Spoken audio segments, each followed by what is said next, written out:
Good morning students. आज हम पढ़ेंगे विश्व का इतिहास। विश्व के इतिहास में हम आज पढ़ेंगे इटली का एकीकरण। सबसे पहले इटली का शाब्दिक अर्थ। इसका अर्थ होता है तुम जीवित हो। एकीकरण से पूरे होने से पहले इटली छोटे छोटे राज्यों में बटा हुआ था। राज्यों में मतभेद थे, सभी स्वार्थी थे, सभी अपना दल बना बना के अपने स्वार्थ की सिद्धि करना चाहते थे। एकीकरण में बाधाएं क्या थी? सभी में एकता का अभाव था, सब मिलजुल कर नहीं रहना चाहते थे, खुद के स्वार्थ को महत्व देते थे। रोम जो इटली की राजधानी है उस पर पोप का अधिकार था, वो उस पर शासन व्यवस्था संभालते थे। बौद्धिक जागृति का अभाव मतलब उनमें अपने देश के प्रति प्रेम की भावना नहीं थी, कोई भी जागृति नहीं थी। इटली के एकीकरण में ऑस्ट्रिया जिसका शासक मेटरनिक था सबसे बड़ी बाधा था, क्योंकि वह राष्ट्रवाद व उदारवाद का कट्टर शत्रु था। राष्ट्रवाद का मतलब आपको पता है, राष्ट्रवाद वह भावना होती है अपने देश के प्रति प्रेम और त्याग की भावना। उदारवाद मतलब सबके साथ मित्रता, बंधुता और स्वतंत्रता पूर्वक व्यवहार करना। इनके खिलाफ था ऑस्ट्रिया का मेटरनिक। अनेक बाधाएं होने के बाद इटली की जनता में राष्ट्रवाद की भावना जागृत हुई, जो इटली के एकीकरण की सहायक बनी। मैंने आपको बताया था नेपोलियन को इटली में राष्ट्रवाद का जन्मदाता माना जाता है, क्योंकि वहाँ पर उसने राजतंत्र की जगह है गणतंत्र स्थापित किया। उस गणतंत्र स्थापित होने के बाद में लोगों में यह राष्ट्रवाद की भावना आई कि हमारे हमारे देश में कोई विदेशी शासन क्यों कर रहा है। उस समय फ्रांस का अधिकार था उस पर। फ्रांस का उपनिवेश था इटली। अब देखो प्रमुख संस्थाएं जिसने इटली के एकीकरण में योगदान दिया। सबसे पहले है कार्बोनेरी संस्था, जिसकी स्थापना 1810 में हुई थी, गिबर्टी ने की थी नेपल्स में। इसका उद्देश्य था विदेशियों को इटली से बाहर निकालना। इससे इटली की जनता में देशभक्ति, न्याय, बलिदान एवं स्वतंत्रता की भावना जागृत हुई। यंग इटली, इसकी स्थापना 1831 में मैज़िनी ने की थी।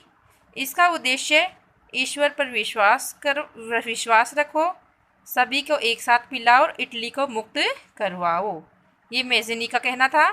मैज़िनी ने कहा है यदि समाज में क्रांति लानी है तो नेतृत्व नवयुवकों के हाथ में दे दो।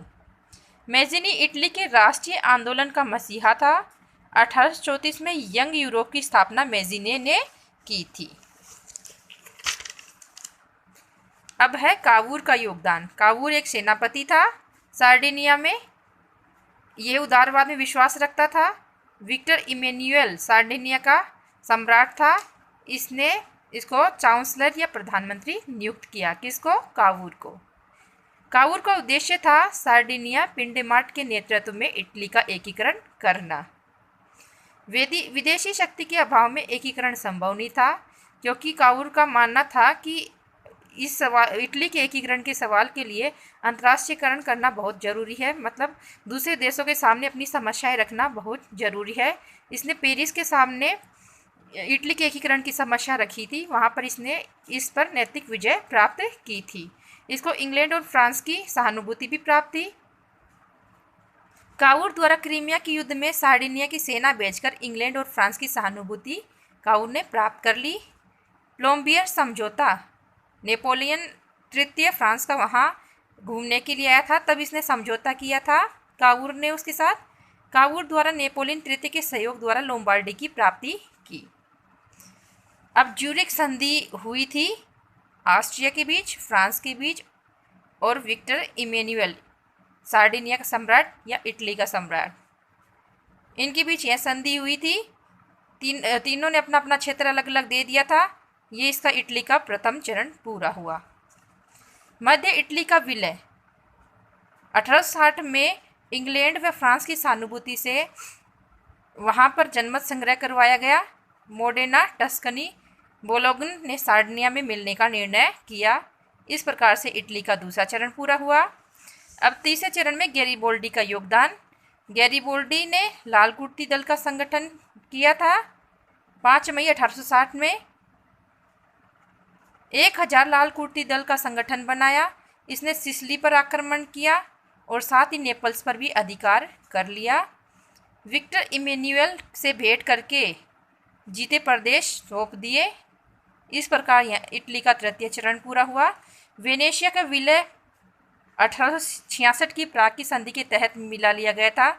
उस समय ऑस्ट्रिया और प्रशा के बीच युद्ध हुआ था, तो प्रशा के साथ इटली ने सहयोग दिया था, अपनी सेनाएं भेजी थी। प्रशा में बिस्मार्क ने इनके योगदान की वजह से इनको वेनेशिया का प्रदेश दे दिया था। 1870 में इटली की सेनाओं ने रोम पर अधिकार कर लिया, क्योंकि उस समय पर फ्रांस की सेनाएं युद्ध के लिए गई हुई थी जर्मनी के खिलाफ, तो अपने आप ही इसमें रोम से फ्रांस की सेनाएं हट गई थी। वहाँ पर जनमत संग्रह कराया गया था। रोम को संयुक्त इटली की राजधानी बनाया गया। इस प्रकार इटली का विक्टर इमैनुअल सम्राट घोषित हुआ। इस प्रकार से इटली का एकीकरण पूरा हुआ।